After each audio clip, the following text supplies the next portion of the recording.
بڑے بزرگ کے حوالے سے عرض کرتا ہوں، بغداد تباہ ہو گیا تھا چنگیز کے زمانے میں. یا ہلاکو یا پورے اکثریت کو انہوں نے قتل کر دیا تھا، چند بچ گئے ہوں گے، جگہ جگہ لاشیں.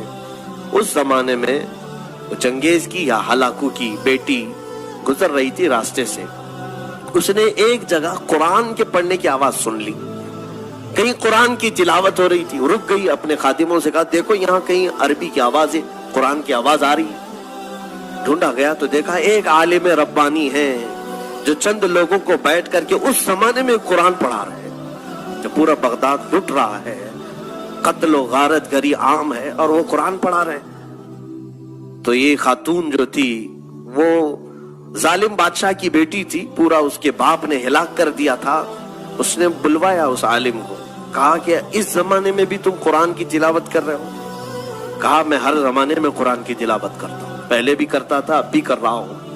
اچھا میں نے تمہارے متعلق ایک بات سنی ہے مسلمانوں کی، تمہارا عقیدہ یہی ہے نا کہ اللہ جو چاہتا ہے وہی ہوتا ہے، اللہ جو چاہتا ہے وہی ہوتا ہے.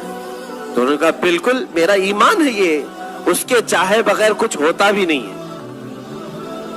اور تمہارا عقیدہ یہی ہے کہ اللہ جسے چاہتا ہے اسے پاور دیتا ہے. انہوں نے کہا بالکل میرا عقیدہ یہی ہے.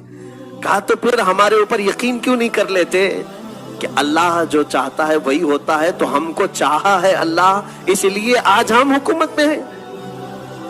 یہ آج کے چنگیز بھی یہی کہہ رہے ہیں کہ بھگوان اگر نہ چاہتا تو ہم لوگ نہیں آتے تھے.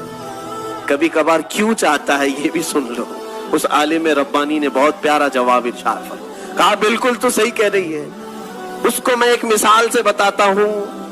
کہا بھیڑیں جو چلتی ہیں، بکریوں کا جو غول چلتا ہے، مالک ایک ہو، بھیڑیں جب راستے پر چلتی رہتی، جھنڈ کا جھنڈ جاتا رہتا ہے.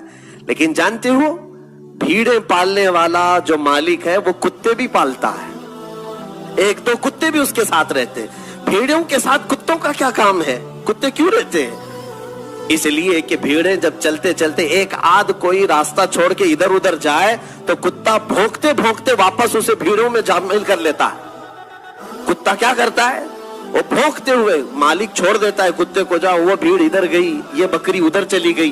کتا بھونکتے ہوئے ان بھیڑوں کو غول میں پھر سے شامل کر دیتا ہے اور پھر وہ راستے پر چلنے لگتی ہیں. اس عالم ربانی نے فرمایا یقیناً ہم امت مصطفیٰ بھولی بھیڑیں ہیں، جب صراط مستقیم سے ادھر ادھر ہٹتے ہیں اللہ تم جیسے کتوں کو ہم پر بھیجتا ہے تاکہ تم بھونک کر کے پھر سے ہمیں صراط مستقیم پر لے آؤ. آج اسی لیے یہ تمام چیزیں ہیں میرے عزیزوں. یہ تمہیں جو آنکھ دکھا رہے ہیں یا بھونک رہے ہیں اس لیے کہ تم راستہ ہٹے ہوئے ہو. واپس آ جاؤ صراط مستقیم پر. اللہ کے حبیب کا راستہ چھوڑ کر کوئی عزت ہماری نہیں ہے. ان کے جو ہم غلام تھے، خلق کے پیشوا رہے.